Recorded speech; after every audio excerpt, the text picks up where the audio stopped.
हाँ, शब्द देखेंगे आज हम। पाठ 9 साखियाँ एवं शब्द। साखियाँ कंप्लीट हो चुकी है, आज हम शब्द करेंगे। शब्द पहला देखिए,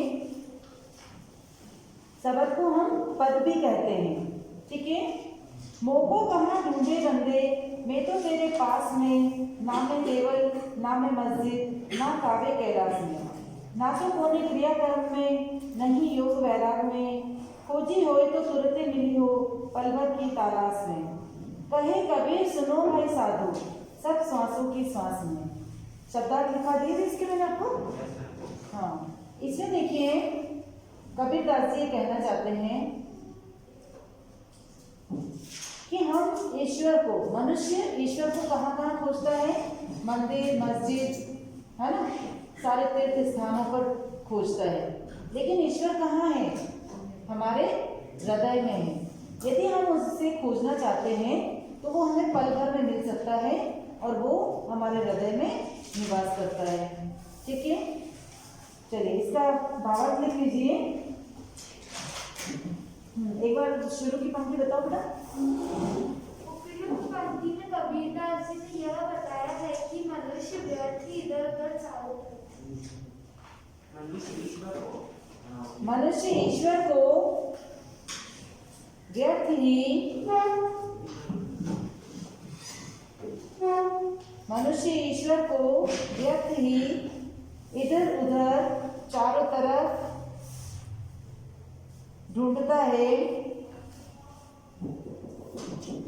या खोजता है। ढूंढता है या खोजता है, दोनों में से कुछ भी लिख सकते हो।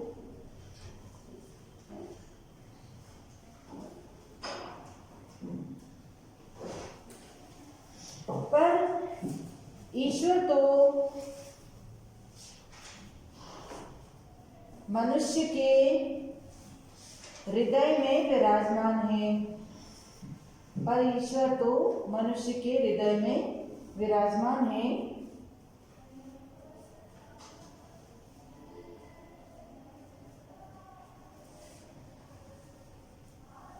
ईश्वर ना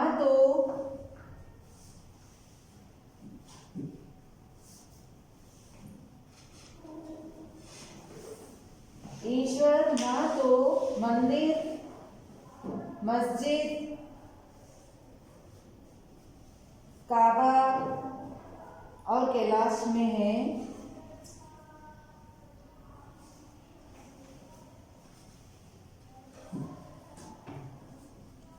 ईश्वर ना तो मंदिर मस्जिद काबा कैलाश में है और ना ही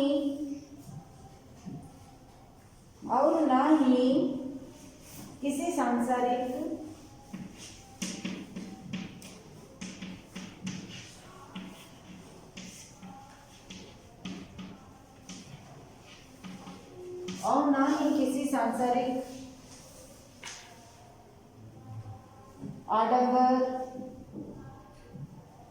सांसारिक आडंबर अल्पविराम योग साधना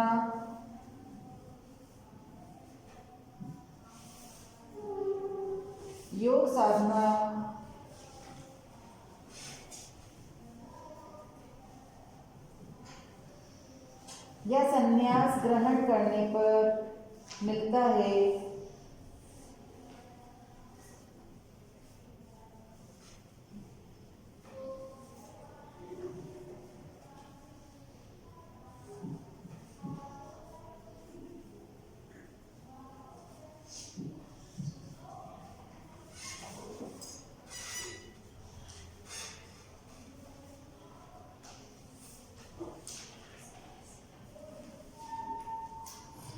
सच्चे अर्थ में ग्रहण करने पर मिलता है, हो गया। इसके बाद लिखेंगे सच्चे अर्थ में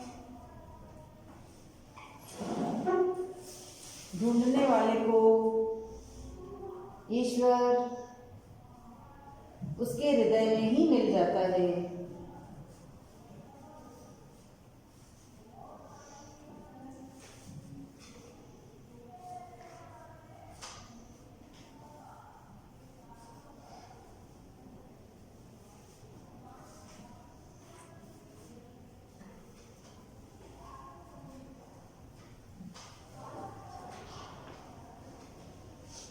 ठीक है। चलिए सेकंड वाला रहने दीजिए, आज हम वाक शुरू कर रहे हैं, ठीक है। पाठ 10 वाक।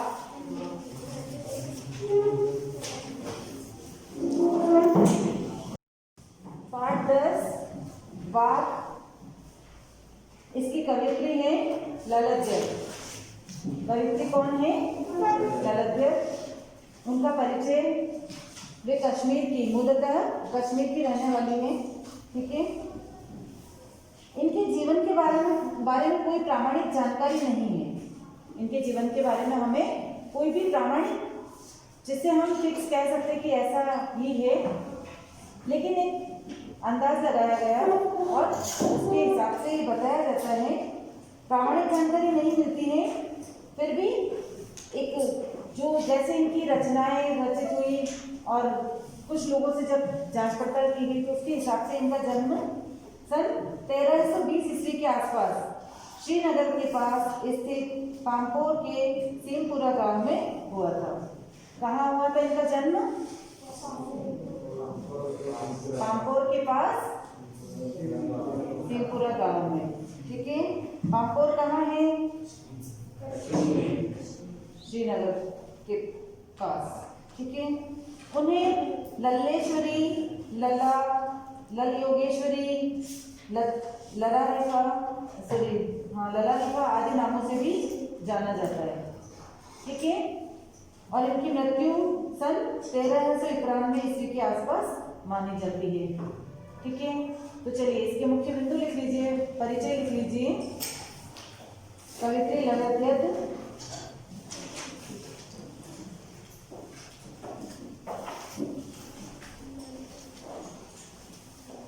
ललज्जर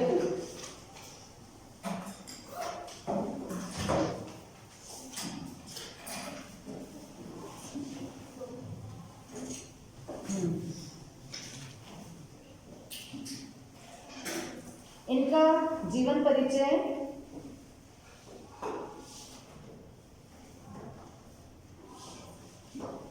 कश्मीर की लोकप्रिय कवित्री। फर्स्ट पॉइंट लिखिए, कश्मीर की लोकप्रिय कवित्री।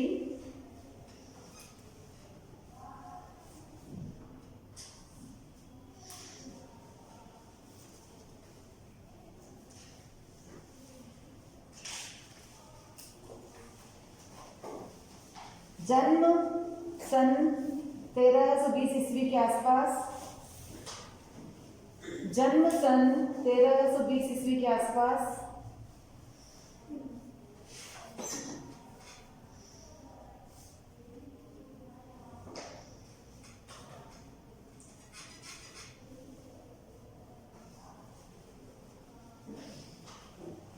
जन्म स्थान श्रीनगर के पास स्थित। जन्म स्थान ऐसे डैश लगाते जाएंगे बीच में, है ना। जन्म सन हो गया, फिर जन्म स्थान, फिर डैश।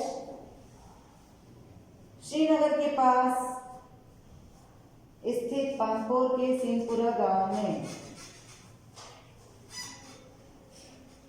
जन्म स्थान कौन सा है इनका? श्रीनगर के पास स्थित पामपोर के सीमपुरा गांव में।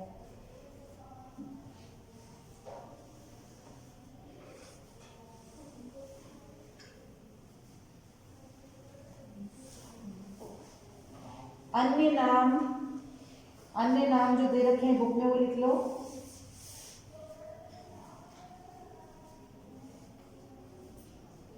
लल्लेश्वरी, लला, लल योगेश्वरी,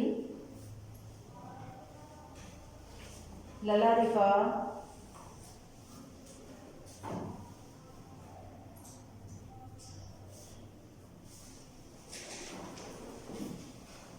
इसके बाद मृत्यु सन 1391 ईस्वी के आसपास, ठीक है।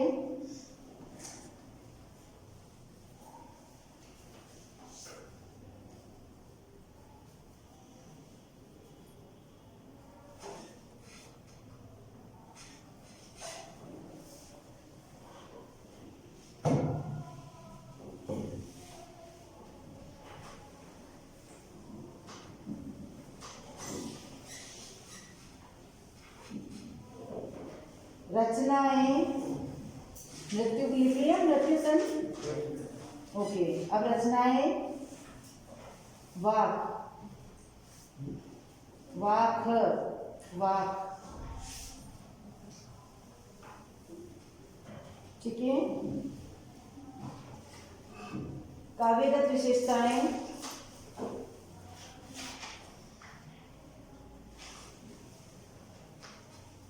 काव्यगत विशेषताएं,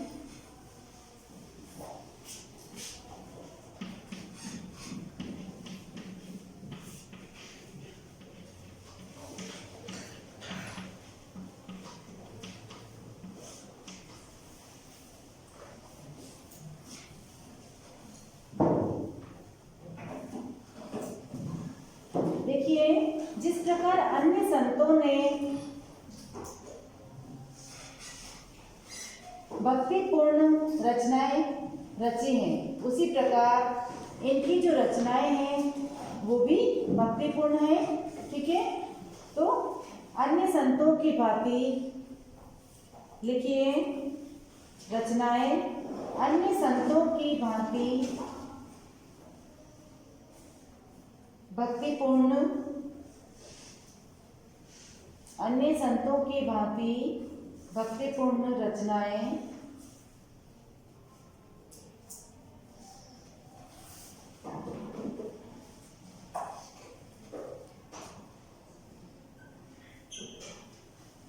सेकंड पॉइंट लिखिए इसका,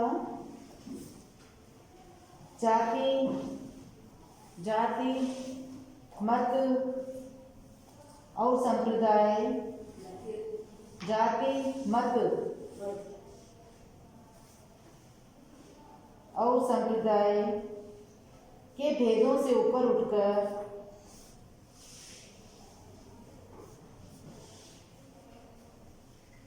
ईश्वर भक्ति से युक्त या ईश्वर भक्ति की प्रेरणा देने वाली या ईश्वर भक्ति के लिए प्रेरित करने वाली, ऐसा आप लैंग्वेज अलग अलग बना सकते हैं, ठीक है। 3 तरह से मैंने बताया इस वाक्य को लिखने का तरीका। या तो आप लिखेंगे ईश्वर भक्ति के लिए प्रेरित करने वाली, जो भी मैंने 3 बताई उनमें से एक लिख लो।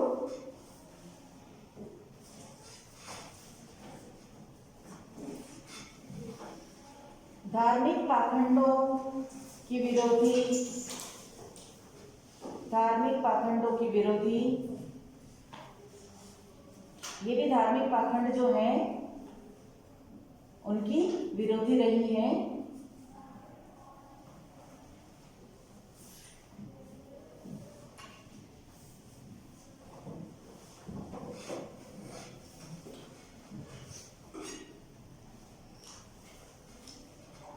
और मानव प्रेम को सर्वोच्च मानने वाली, धार्मिक पाखंडों की विरोधी और मानव प्रेम को सर्वोच्च मानने वाली,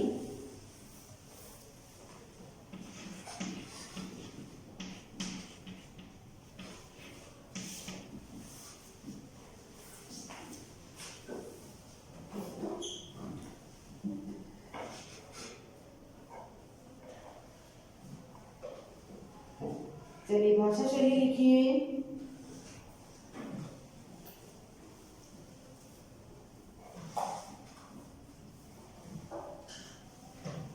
उनकी लोकप्रिय शैली वाक है, उनकी लोकप्रिय शैली वाक है।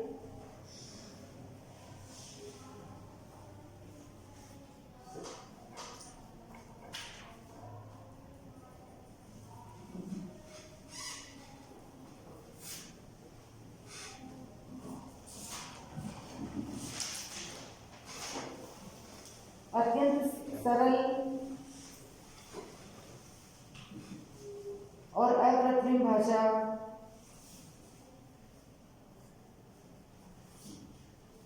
वाक में उन्होंने क्या किया है, वाक में उन्होंने अत्यंत सरल और अकृत्रिम भाषा का प्रयोग किया है, ठीक है।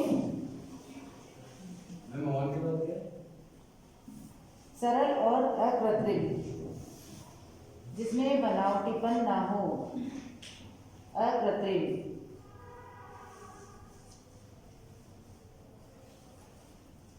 भाषा का प्रयोग वाक्य में किया गया है। ठीक है, चलिए अब इसका सार समझ लीजिए। बस छोड़ देंगे, लिखना बंद करेंगे। देखिए, गलतियत जो है वे अनुभव करती है कि जीवन नश्वर और क्षणभंगुर है। नश्वर यानी एक दिन नष्ट होना ही है, और क्षणभंगुर जैसे आपने बुलबुला देखा है, कभी आप सर्फ के पानी में या साबुन पानी मिक्स करके देखना, वो जो बुलबुले उठते हैं, है ना, जाग जो होते हैं, उन जाग को आप पकड़ के थोड़ी देर रखोगे तो थोड़ी देर में वो नष्ट हो जाएंगे। इसी प्रकार मनुष्य का जीवन है, क्षणभंगुर है, क्षण भर में खत्म होने वाला है। किसी को पता नहीं है कि हम कब इस दुनिया को छोड़कर चले जाएंगे। तो उन्होंने क्या बताया है कि वह ऐसा अनुभव करती है कि जीवन नश्वर और क्षणभंगुर है, किंतु परमात्मा से मिलन नहीं हो पा रहा है, इसलिए उनके हृदय में एक तड़प सी उठती है। मुक्ति का द्वार तभी खुल सकता है जबकि मनुष्य न तो पूरी तरह भी भोगी हो और न योगी तपस्वी हो। मध्यम मार्ग से ही मुक्ति प्राप्त हो सकती है। हठ योग आदि साधना से भी उसे कुछ नहीं प्राप्त हुआ है। वह शिव तो कण कण में बरसता है, वह हिंदू मुसलमान में भेद नहीं करता। ज्ञानी वही है जो स्वयं को पहचानता है और उसी के माध्यम से ईश्वर को भी पाता है। देखिए, हम लोग क्या करते हैं, आपने देखा होगा कहीं लूटपाट हो रही है, कहीं चोरी डकैती हो रही है ना, कहीं हत्याएं हो रही है। तो ऐसा क्यों है? क्योंकि मनुष्य मन से लोभी और स्वार्थी है ना। उसको दूसरों के साथ क्या हो रहा है उससे कोई मतलब नहीं है, बस सिर्फ अपना स्वार्थ देख रहा है। इसलिए चारों तरफ अशांत वातावरण फैला हुआ है। ठीक है, कवित्री हमें क्या कहना चाहती है कि यदि हमें ईश्वर को प्राप्त करना है तो हमें शांति पूर्वक अपना जीवन जीना होगा, गलत कार्य नहीं करने हैं, ईश्वर भक्ति में हमें लीन रहना है। ठीक है, और ईश्वर कब मिल सकते हैं? जब हम प्रभु की सच्ची भक्ति करें। देखो, पूरे जीवन हम लोग क्या करते हैं, अच्छे बुरे सभी कर्म करते रहते हैं।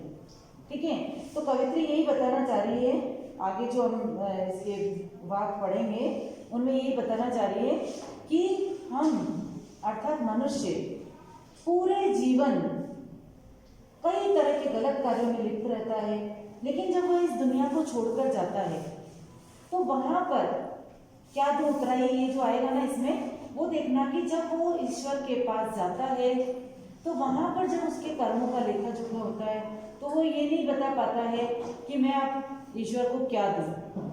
जैसे हम किसी नाव में सवार होकर यदि दूसरे किनारे पर जाएंगे तो हमें क्या देना होगा, उसका जो भी चार्ज होगा वो देना होगा, हमें शुल्क जो भी लगेगा वो देना होगा। तो वो मैं अब क्या दूं, यानी मैंने पूरे जीवन तो अपने इस मनुष्य जीवन को जी लिया, लेकिन जब अंतिम समय आया और ईश्वर प्राप्ति का जो समय हुआ तो मैं अब ईश्वर को क्या उतराई दूं, अर्थात अब मैं किस मुंह से ईश्वर के सामने जाऊं, क्योंकि मैंने तो पूरे जीवन बहुत सारे दुष्कर्म किए हैं। हम लोग करते हैं ना, जाने अनजाने हमसे बहुत सारे गलत कार्य हो जाते हैं। तो हमें यही ध्यान रखना है, अपने पूरे जीवन में हमें सत्कर्म करने हैं, अच्छे कार्य करने हैं, गलत मार्ग को नहीं अपनाना है। जो हमारे उद्देश्य हैं उन्हें हम प्राप्त करें, लेकिन सही ढंग से, सही रास्ते पर चलकर। ठीक है, तो चलिए पहले देखिए बात, रस्सी कच्चे धागे की खींच रही मैं नाव, जाने कब सुन मेरी पुकार, करे देव संभव सागर पार। पानी टपके कच्चे सकोरे, व्यर्थ प्रयास हो रहे मेरे, जी में उठती रह फूक, घर जाने की चाह है गिरे। अर्थात अब जब पूरा जीवन जी लिया और जब अंतिम समय है, जीवन का अंतिम पड़ाव है, वो कौन सा होता है, वृद्धावस्था, है ना। तो अब जब हम बहुत सारे दुखों को भोग रहे हैं तो मनुष्य क्या चाहेगा कि अब मुझे तो इस जन्म से मुक्ति मिल जाए, मानव जीवन से मुक्ति मिल जाए। अब देखते हैं ना, कई बुजुर्ग जब बहुत पीड़ा में होते हैं, बहुत दर्द में होते हैं, बहुत बीमार होते हैं, तो वो क्या कहते हैं, ईश्वर अपने उठा ले, बोलते हैं ना, सुना होगा आपने भी। तो वो क्या चाहता है कि अब तो मुझे इस जीवन से मुक्ति मिल जाए, क्योंकि वो दर्द असह्य होता है ना। तो अब क्या है, अब सिर्फ अपने घर जाने की चाह है। अपना घर कौन सा है? आत्मा परमात्मा से मिलती है, वही उसका घर है। ठीक है, चलिए पहले इसके शब्दार्थ लिख लीजिए। भव सागर, भव सागर संसार रूपी सागर। भव क्या है? संसार। भव सागर का अर्थ क्या होगा? संसार रूपी सागर।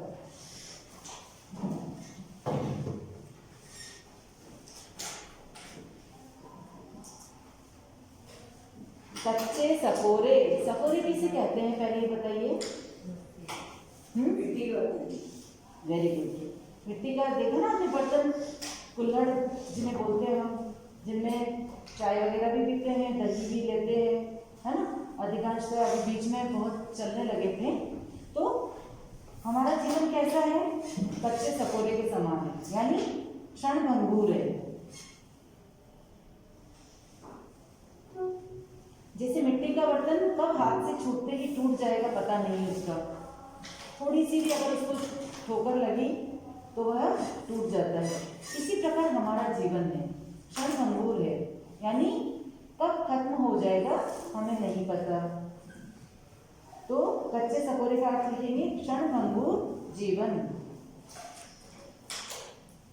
फूक, फूक का मतलब है तड़प, वेदना, तड़प, वेदना।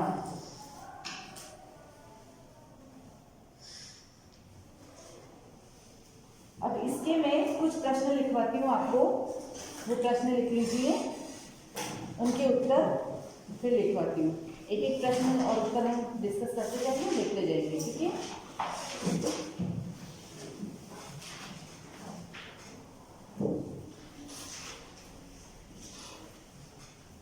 ये जो चार पंक्तियां हैं, श्रेयांश पढ़ो इनको। रस्सी कच्चे धागे की, खड़े होकर पढ़ो। रस्सी कच्चे धागे की खींचे मनाव, जाने कब सुन मेरी पुकार, करे देव भव सागर पार। पानी टपके कच्चे सकोरे व्यर्थ प्रयास न रहे मेरे, जी में उठती रह तू घर जाने की चाह है। इस कविता का क्या आशय है? प्रश्न लिखिए। उपर्युक्त पंक्तियों का आशय स्पष्ट कीजिए। ये पंक्तियां लिख ली आपने चारों? नहीं, लिख लो एक बार।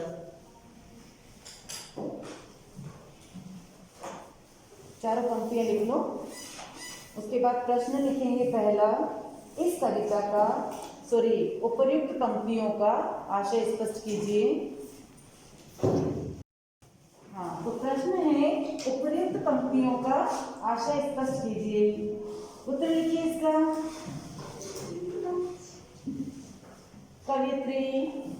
कवयित्री ललभ्यत के अनुसार,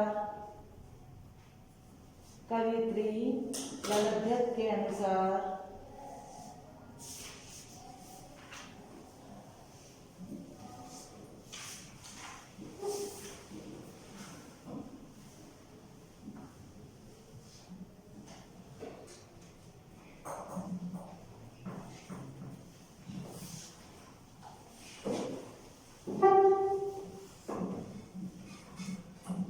यह जीवन, यह हमारा जीवन कच्चे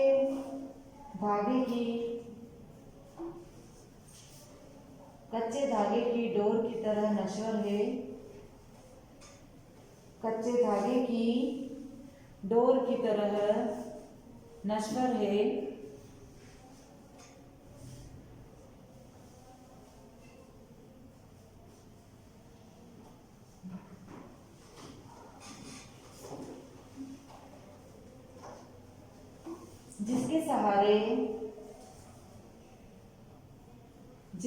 सहारे वह प्रभु भक्ति की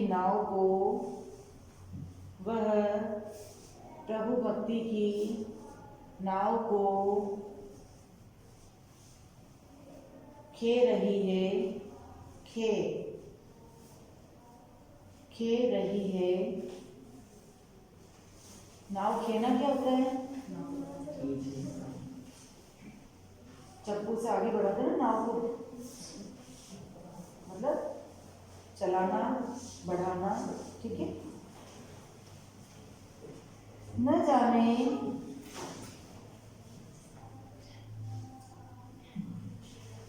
जाने उसके देव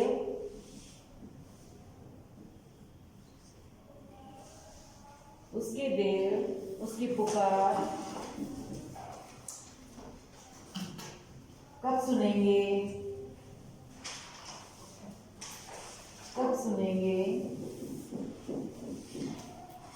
और उसका बेड़ा पार कर देंगे।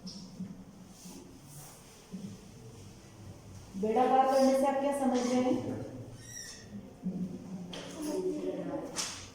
सांसारिक जीवन से मुक्ति, ठीक है। और नाव खेना क्या है? हमारा जो जीवन चल रहा है ना, जीवन रूपी नाव को चलाना। चलिए आगे लिखिए। यह जीवन, एक बार ये कंप्लीट करना, आप स्वयं लिखो अपनी लैंग्वेज में, तो ठीक रहेगा ना। बस 5 मिनट और करो, अभी बेल लगती है, फिर मैं आपको भेज दूंगी ताकि आपका भी नुकसान नहीं होगा। यह जीवन मिट्टी के कच्चे सकोरे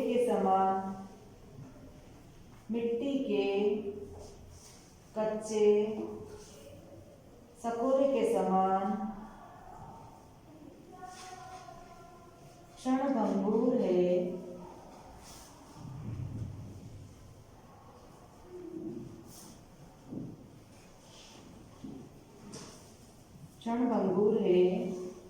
इसमें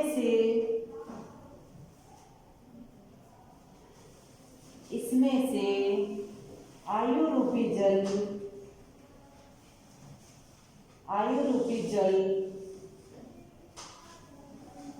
पल पल टपक रहा है।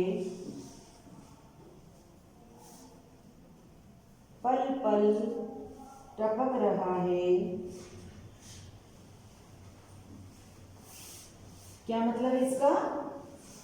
जैसे जैसे एक दिन निकलता जा रहा है हमारे जीवन से, वैसे वैसे हमारी आयु कम होती जा रही है। हम जो जन्म दिवस मनाते हैं, कितनी खुशियां बांटते हैं उसमें, लेकिन हमें ये पता नहीं है कि हमारा 1 वर्ष और जीवन का कम हो गया, हमारे जीवन से 1 वर्ष कम हो गया। ऐसे बना बस ऐसा नहीं है बेटा,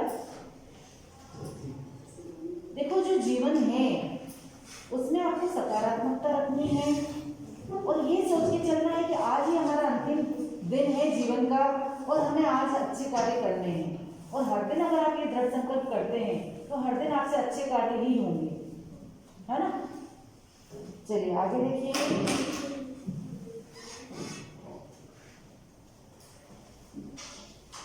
अर्थात जीवन निरंतर बीतता जा रहा है।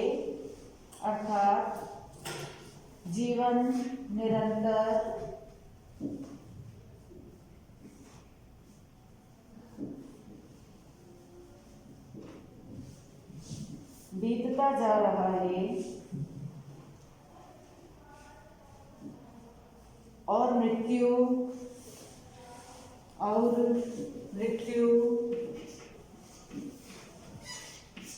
निकट आती जा रही है।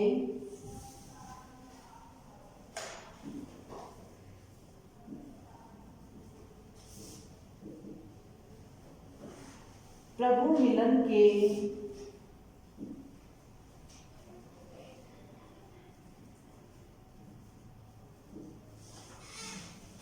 मिलन के सब प्रयास बेकार हो रहे हैं।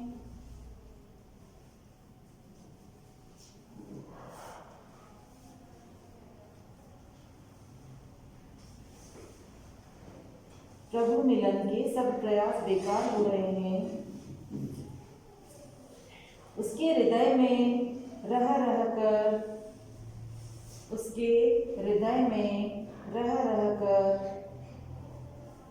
एक तड़प उठती है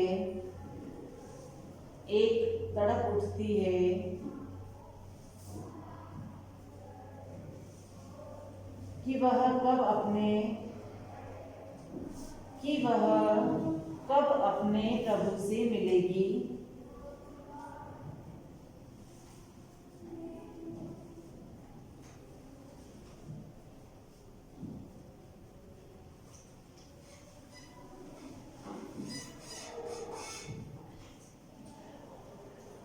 अब वह अपने घर अर्थात ईश्वर से मिलन को जाना चाहती है। अब वह प्रभु मिलन अर्थात ईश्वर से मिलने को जाना चाहती है। अब वह अपने घर अर्थात प्रभु मिलन को ईश्वर से मिलने को जाना चाहती है। आपने सारा लिखा था इसमें? मुझे दे दो कॉपी में यूज करवाना है।